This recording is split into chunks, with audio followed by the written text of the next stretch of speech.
coisas são por vir, grandes coisas acontecendo nesse lugar.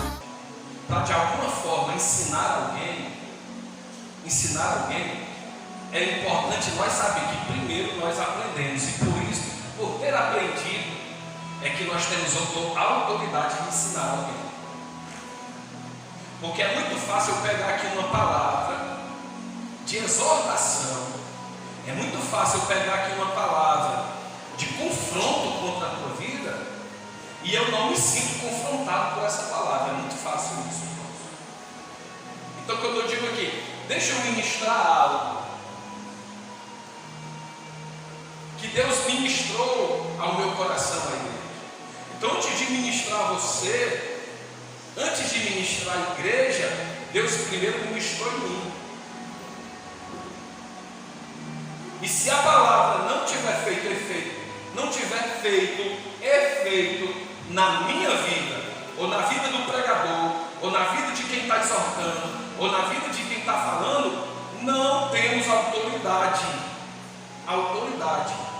para falar a respeito. Porque corremos o risco, amados, de sermos comparados com os fariseus na época de Jesus. E isto é muito perigoso. Então não é apenas abrir a Bíblia, não é apenas abrir a boca e pregar, exortar. Peraí, vamos olhar para nós. Olhe para você. Olhe como está sendo as suas atitudes. Olhe como é que está sendo a sua vida diante de Deus e diante do altar. Então, se a palavra que você vai exortar alguém, primeiro lhe exortou e você teve disposição para obedecer a ela, você tem autoridade para pregar, você tem autoridade para ensinar, você tem a autoridade para repreender alguém. Mas em primeiro lugar, o que transmite a mensagem tem a maior responsabilidade de viver aquilo que está pregando. Amém? Então, nós precisamos entender isso. Por isso que pregar, o ministério da pregação não é brincadeira. O ministério da exortação, do ensinamento, não é brincadeira. Porque na medida em que nós medimos as pessoas, nós também devemos nos medir. Na medida do peso que nós colocamos sobre as pessoas, é a medida do peso que nós estamos colocando sobre mim. Então, quem prega, quem ensina, quem exorta, eu vou até dizer assim, quem tem coragem de ensinar, de exortar, tem que ter coragem para primeiro viver, irmãos. Para primeiro viver. Então, verdadeiramente, Deus ministrou algo ao meu coração para a sua igreja, mas primeiro Ele ministrou dentro de mim. Amém, amados? Então, pense, pondere sobre isso e a cada dia procure viver a palavra de Deus, para que a autoridade para pregar, a autoridade para ensinar, a autoridade para exortar não venha cair em descrédito na minha vida nem na sua vida. Então, por favor, faça uso agora da sua Bíblia em 1 Coríntios, capítulo de número 2, versículo 14. Versículo 14.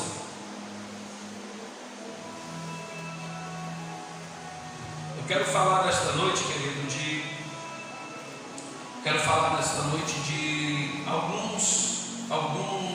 uma divisão de pessoas no nosso meio. A divisão de pessoas no nosso meio.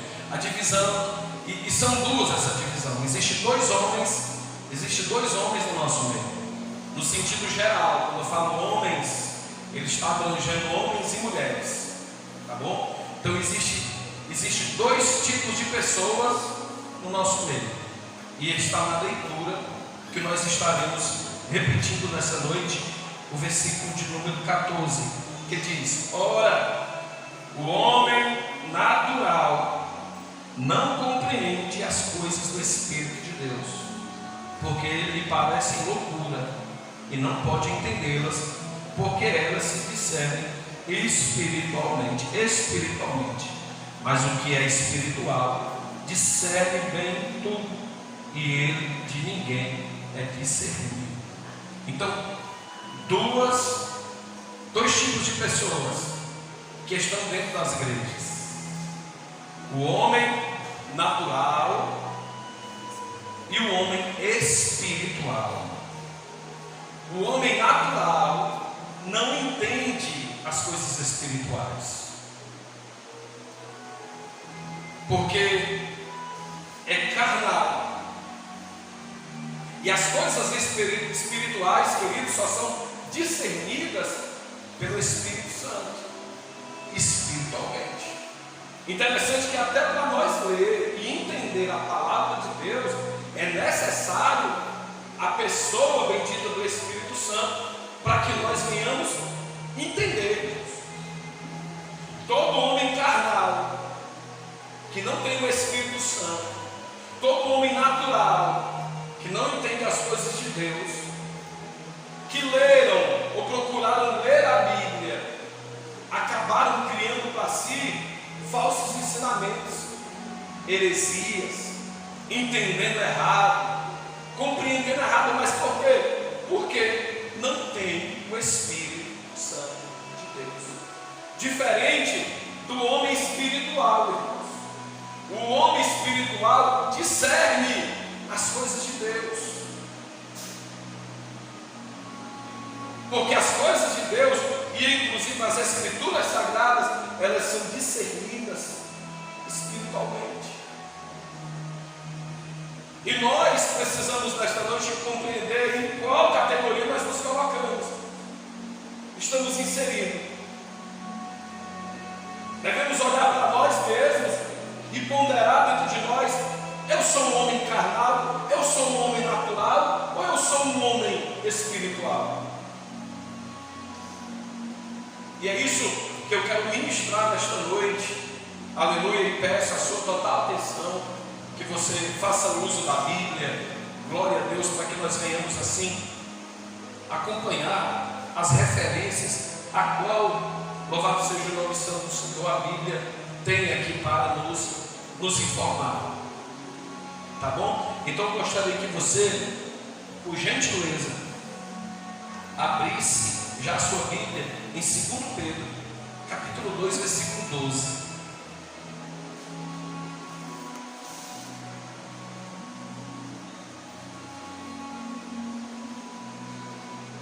Segundo Pedro,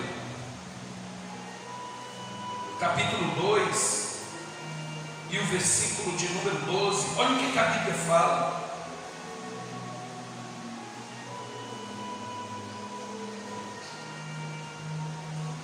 Capítulo de número 2 e o versículo de número 12 diz assim: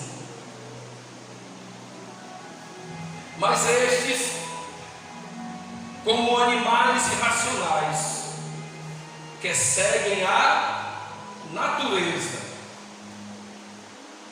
trocando em miúdos, deixa eu a Bíblia aberta só para você compreender o versículo. Mas esse está falando de pessoas, está falando de homens, está falando de seres. Mas estes, como animais irracionais, que seguem a natureza. Essa natureza que ele está falando é a natureza humana. E nós sabemos muito bem que a nossa natureza humana é uma natureza caída, amém, queridos? É uma natureza caída. Dentro de nós, como diz o apóstolo Paulo, habita essa velha natureza. A natureza herdada de Adão e Eva, que são os pais de toda a humanidade. De toda a humanidade. Então essa natureza ela foi herdada. Aí ele fala aqui que essas pessoas seguem essa natureza, feitos para serem presos e mortos. blasfemando do que não entendem, perecerão na sua corrupção. Então, o homem natural, ele segue, irmãos, e obedece a sua natureza pecaminosa. O homem natural, ele não consegue se desvencilhar, se libertar, querido, do velho homem, que é a aparência de Adão, que fazem aquilo que a sua natureza pecaminosa quer, deseja, pratica, fala, ouve, vê, na conformidade da sua natureza caída humana. O homem natural anda assim. O homem natural, o homem carnal, anda nos prazeres da sua natureza, nos prazeres da sua carne, da sua vontade, dos seus desejos, daquilo que desagrada a Deus e lhe afasta de Deus.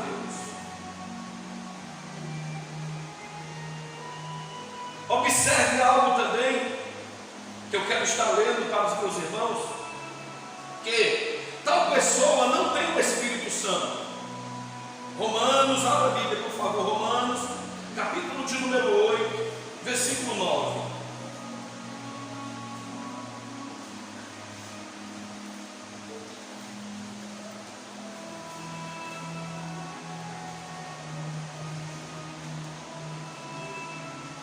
Romanos capítulo de número 8, versículo de número 9, a Bíblia diz assim, amados: vós, porém, não estáis na carne, mas no Espírito. Se é que o Espírito de Deus habita em vós. Mas se alguém não tem o Espírito de Cristo, esse tal não é dele. Então quem anda, mesmo estando na igreja, mesmo estando tendo o nome de crente, mas quem anda nos desejos da sua natureza pecaminosa, não tem o Espírito de Deus. Porque o versículo é bastante claro quando ele diz: vós, porém, não estáis na carne. Aí ele diz: por que vocês não estão na carne, mas no Espírito? Aí diz: se é que o Espírito de Deus habita em vós. Quando o homem tem o Espírito Santo de Deus, ele não tem prazer em viver na carne. E quando a palavra de Deus fala, o que é viver na carne, pastor? O que é viver na carne? Viver na carne é viver fazendo a vontade da sua carne, fazendo a vontade do seu eu, fazendo a sua própria vontade, os desejos pecaminosos, irmãos. Então o homem terreno, o homem natural, o homem carnal vive nessa situação, porque não tem o Espírito de Deus. Então nós devemos olhar para nós aqui, devemos olhar para nós mesmos, não olhar para o irmão, porque é muito fácil olhar para o outro. É muito fácil olhar para você, é muito fácil você olhar para mim, mas é para nós olhar para nós mesmos. Quer dizer, eu tenho o Espírito de Deus. E por que eu ainda pratico algumas coisas que desagradam a Deus? Quer dizer, eu tenho o Espírito de Deus. E por que eu não consigo ainda parar de mentir? Eu tenho o Espírito de Deus. Por que eu não consigo controlar a minha língua? Eu tenho o Espírito de Deus. Por quê?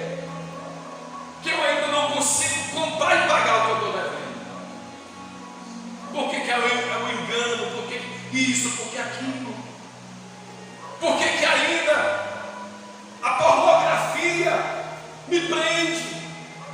Por que que ainda a mentira está na minha boca? Estou dando exemplos aqui, amados, exemplos de pessoas que estão dentro da igreja. Não, pastor, isso não existe não dentro da igreja não. Querido, deixa eu lhe dizer logo de antemão, Papai Noel não existe, irmãos. E igreja não é lugar de pessoas perfeitas. Igreja é lugar de pessoas que querem ser tratadas, de pessoas que reconhecem que são pecadores, aleluia, e tem disposição para que seja transformada a sua vida na presença do Senhor. Então não fique acreditando em fábulas, em mentiras, porque isso não existe. Dentro das igrejas está cheia de homens e mulheres que estão num processo, que estão sendo tratados para chegarem à estatura de varão perfeito na presença de Deus. E quem faz esta obra na minha vida e na tua vida é a pessoa bendita do Espírito Santo, aleluia, glória a Deus, porque se nós temos o Espírito Santo, a carne não prevalece dentro de nós, o desejo carnal não prevalece, até se levanta, até bate na nossa porta, mas o crente espiritual discerne quando é Satanás que está se levantando contra a sua vida. Mas o crente espiritual discerne quando, aleluia, é plano do adversário para atingir o casamento, para atingir, aleluia, o ministério, para atingir a sua vida com Deus. O crente espiritual discerne isso, irmão. O carnal não. O carnal é levado porque a sua natureza ajuda. Paulo falou que quando vivia na época da lei, sem o conhecimento de Cristo, Paulo falou que o bem que ele queria fazer ele não fazia, mas o mal que ele não queria ele estava sempre fazendo. E ele diz: até quando eu estarei, até quando eu me livrarei do corpo dessa morte, até quando eu vou ter que lutar contra mim mesmo para vencer os meus desejos, para vencer as minhas vontades? Até quando eu vou ter que fazer isso? Até o dia, aleluia, que Jesus entrou na vida de Paulo, aleluia, glória a Deus. Até o dia que Jesus entrou na vida de Paulo, porque no capítulo 8 de Romanos, ele disse, aleluia, portanto agora, no tempo da lei não, mas agora, nenhuma condenação há para aqueles que estão em Cristo Jesus, o nosso Senhor, que não andam segundo a carne, mas segundo o Espírito, aleluia. Então o crente espiritual, irmão, é diferente. O crente espiritual, ele é diferente. E a cada dia nós devemos pedir isso, devemos buscar isso, para que nós não venhamos cair na falha, no erro de estar longe de Deus, de entristecer Deus. Como, pastor, eu posso estar longe de Deus se eu estou dentro da igreja? Como, pastor, eu posso estar longe de Deus se eu estou em cima do altar? Como, pastor, eu posso estar longe de Deus tendo cargos na igreja? Como que eu posso estar longe de Deus ceando, pastor? Como? Existe um grupo, e eu sempre uso aqui esse versículo, eu sempre uso essa frase, porque todos nós conhecemos, você conhece.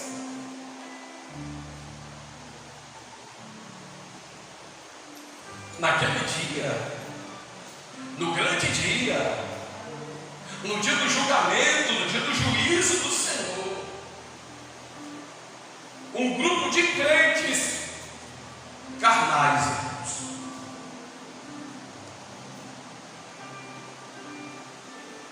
naturais, homens e mulheres carnais e naturais, vão chegar para ele e vão dizer: como é que pode?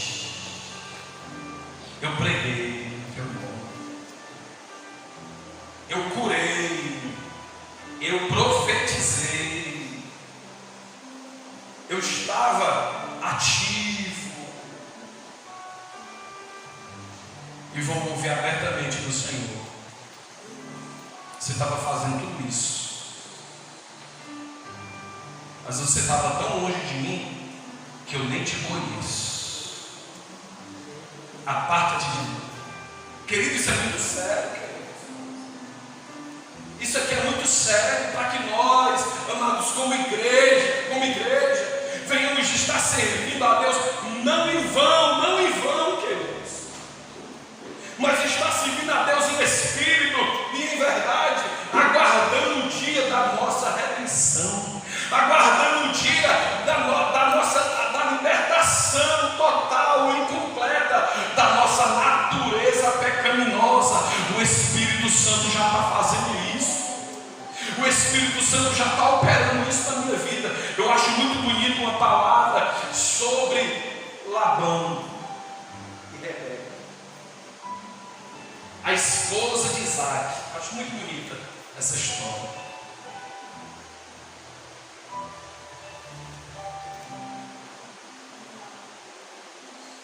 Quando ele chega, Eliezer chega para o tio dela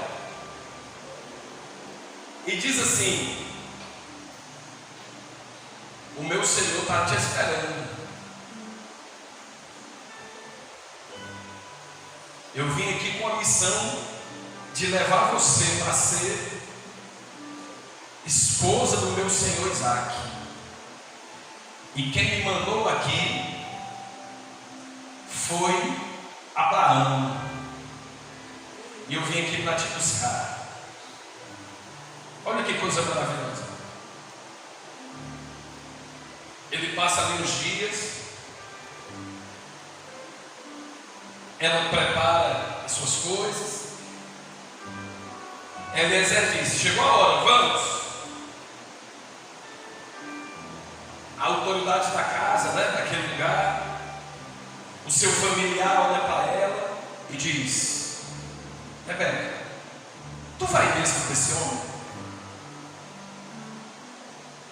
E simplesmente ela disse: eu vou.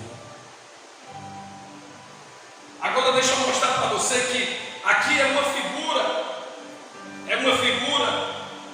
do relacionamento da igreja com Cristo. Vamos lá. Abraão, que enviou Eliezer, aleluia, para trazer Rebeca para ser sua esposa. Abraão é o símbolo de Deus, irmãos. Eliezer é o símbolo do Espírito Santo, aleluia. Rebeca é o símbolo da igreja. Louvado seja o nome santo do Senhor, aleluia, glória a Deus. E o parente de Rebeca é o símbolo do velho homem, é o símbolo do mundo, é o símbolo do nosso adversário, aleluia.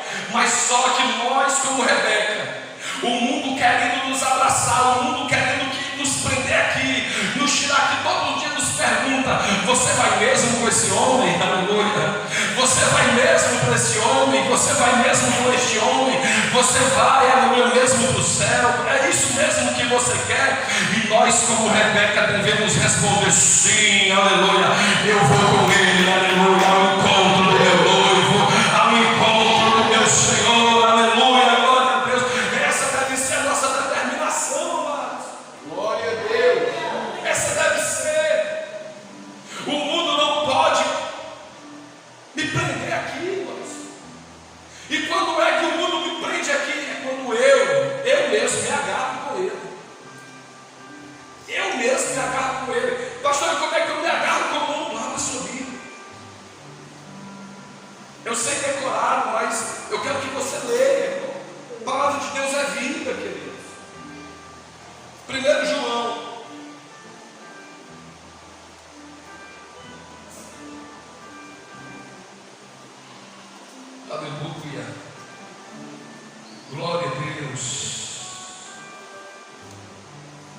Bendito seja o nome santo do Senhor.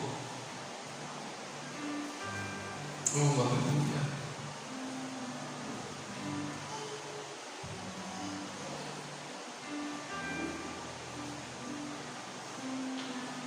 Oh, glória a Deus, Senhor Jesus.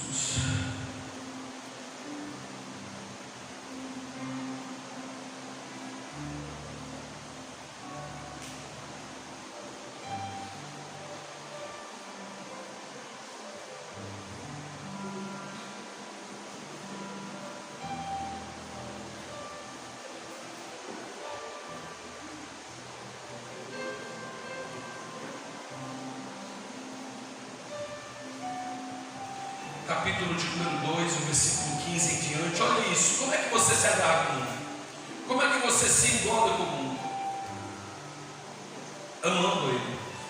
Versículo 15: não ameis o mundo, e nem o que há no mundo. Se alguém ama o mundo, o amor do Pai não está nele. Porque tudo, é isso aqui que está no mundo. É isto que o evangelista João resumiu tudo que há no mundo. Ele resumiu: porque tudo que há no mundo é a concupiscência da carne. E o que é concupiscência? Desejo desenfreado. Tudo que há no mundo é a concupiscência da carne, a concupiscência dos olhos e a soberba da vida. E não é do Pai, mas do mundo. Aí ele diz no versículo de número 17: o mundo passa e sua concupiscência, mas aquele que faz a vontade de Deus permanece para sempre. Aleluia, glória a Deus. Querido, é simples. O caminho de salvação, o esclarecimento da salvação para a vida do homem é simples, irmãos. O que precisa é disposição da sua parte, para que o sistema mundano, para que as coisas do mundo não consiga, louvado seja Deus, te prender no dia que a trombeta tocar. Porque um dia a trombeta de Deus vai tocar. E eu lhe digo mais: sabe quem é que vai ouvir o soar da trombeta? Apenas o homem espiritual. Aleluia. O homem carnal não vai ouvir o soar da trombeta. O homem espiritual irá ouvir o soar da trombeta, louvado seja Deus, naquele dia, porque ele não é carnal, ele é espiritual.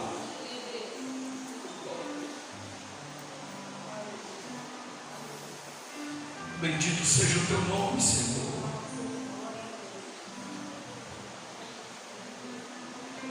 Oh, aleluia. Hoje, amado irmão, nós como crentes na pessoa bendita de Jesus, que temos a oportunidade de estar ouvindo essa palavra, não podemos cair na falha de normalizar. É o que está acontecendo hoje no sistema. Está havendo uma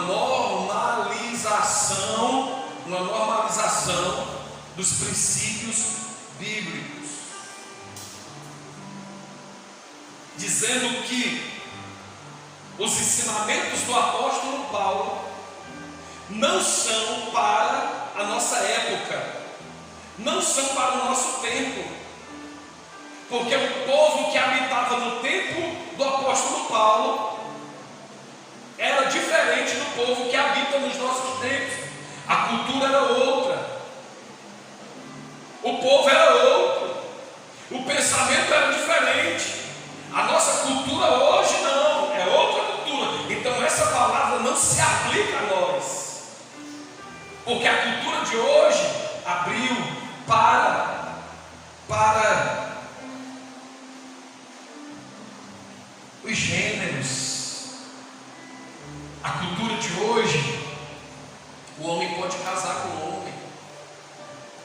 A mulher pode casar com mulher. A cultura de hoje, o certo é errado e o errado é que é certo. A cultura de hoje, então, essa palavra precisa ser transformada, essa palavra precisa ser reescrita. Uma mentira do nosso aniversário, querido. A palavra é a mesma ontem, hoje e eternamente. Aleluia. Ela não muda, ela é a mesma. Aleluia. Louvado seja Deus. A palavra continua sendo a palavra de Deus, viva e eficaz. Abre a sua Bíblia, por favor, aleluia. 2 Timóteo. 2 Timóteo. Aleluia. Capítulo 4, capítulo 3 de 2 Timóteo, versículo 16, que diz: toda, não é parte, porque estão dizendo aí fora, irmão, que a Bíblia não é a palavra de Deus. Estão dizendo hoje que a Bíblia contém a palavra de Deus, não é. Estão dizendo aí fora que a Bíblia passa a ser palavra de Deus quando eu creio, e não é. Você crendo ou não crendo, a Bíblia continua sendo a palavra de Deus.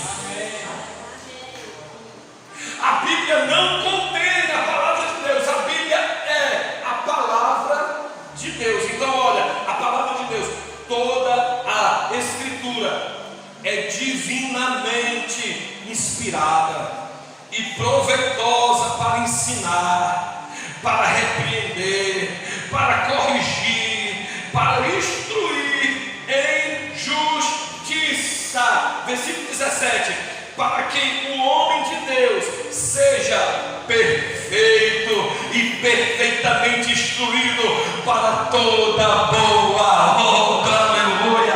Sabe que homem de Deus é esse? É um homem espiritual, irmão. Aleluia. É um homem espiritual. Você pode aplaudir ao Senhor, você pode exaltar a Deus esta noite. É um homem espiritual. Glória a Deus.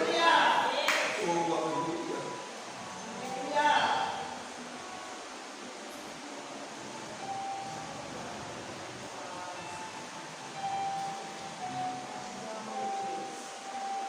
Homem natural, homem espiritual. Em qual você está encaixado?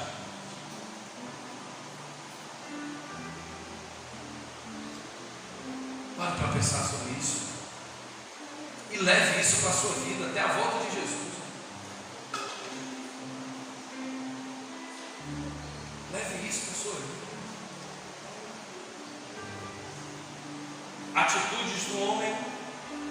Se eu passar aqui o microfone na mão de cada um, eu fizer aqui uma brincadeira, e eu perguntar: me dê características do homem carnal, atitudes do homem carnal. Cada um aqui vai ter uma. Cada um. Atitudes do homem carnal. Cada um aqui vai dizer o que é uma atitude de um crente carnal. Então isso só me mostra uma coisa: que nós temos consciência do que é certo e do que é errado. E por que nós deixamos que características do homem carnal prevaleçam na nossa vida? Por quê? Que características do homem carnal prevaleçam na sua vida? Você sabendo disso, você compreendendo isso. Se eu perguntar também características do homem espiritual, você também vai ter resposta. Então você sabe o que é certo, você sabe o que é errado, e o que faz a pessoa deixar o que é certo para fazer o que é errado, irmão? Porque perdeu o Espírito Santo. Porque o Espírito Santo se afastou. Porque o Espírito Santo se entristeceu. E por isso o apóstolo Paulo diz: não apagais o Espírito Santo, não entristeçais o Espírito Santo. Aleluia. Glória a Deus.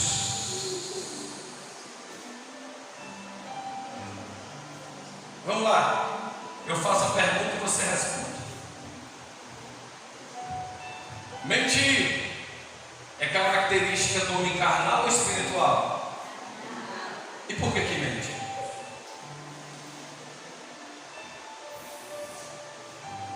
Falar mal, caluniar, emprestar a língua para falar o que não deve, é característica do homem espiritual ou do homem carnal, irmão?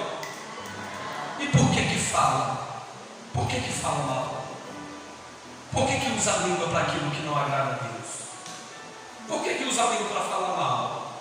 Me responda, queridos. Porque Deus está vendo tudo. Deus está contemplando tudo, queridos. Trair, irmão, trair é característica do homem carnal ou espiritual? O povo começa a parar de responder, né? Porque a chibatada vai logo em seguida, né? É característica do homem carnal. E por que trai? Está com a cara enfiada no celular vendo pornografia. É característica do homem carnal espiritual. Do carnal, irmãos. E por que faz isso?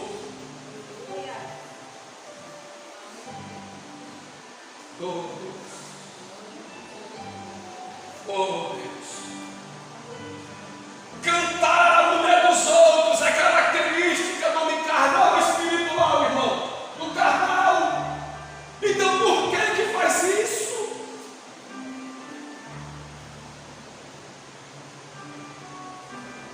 Amados, Jesus está voltando e não é tempo de brincadeira, aleluia. Não é tempo de brincar, aleluia, com algo tão sério, irmãos.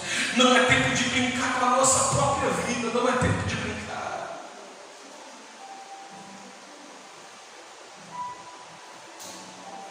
O homem carnal e o homem espiritual. O homem carnal vai perecer junto com o mundo, mas o homem espiritual vai prevalecer junto com Cristo. Aleluia, glória a Deus. O homem carnal, aleluia, glória a Deus, vai ficar no dia do arrebatamento. O homem espiritual será arrebatado. Aleluia, glória a Deus. O homem carnal vai ficar para comer as bolotas dos porcos. O homem espiritual vai participar da Santa Ceia do céu. Aleluia.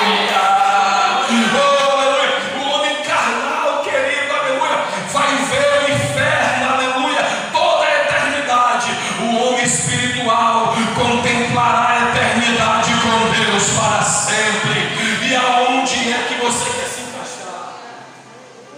Aonde é que você quer se encaixar? Aí é uma decisão sua.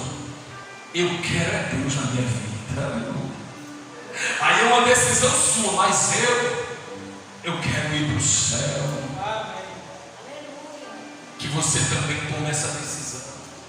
E não deixe nada e nem ninguém. Nada e nem ninguém. Nada e nem ninguém. Nem marido, nem esposa, nem filhos, nem amigos, oh aleluia, nem o mundo, nem trabalho, nem prazeres da carne. Nada e nem ninguém consiga tirar você da presença de Deus. Aleluia. Fique de pé, por favor. Aleluia. Aplauda Ele, exalte a Ele.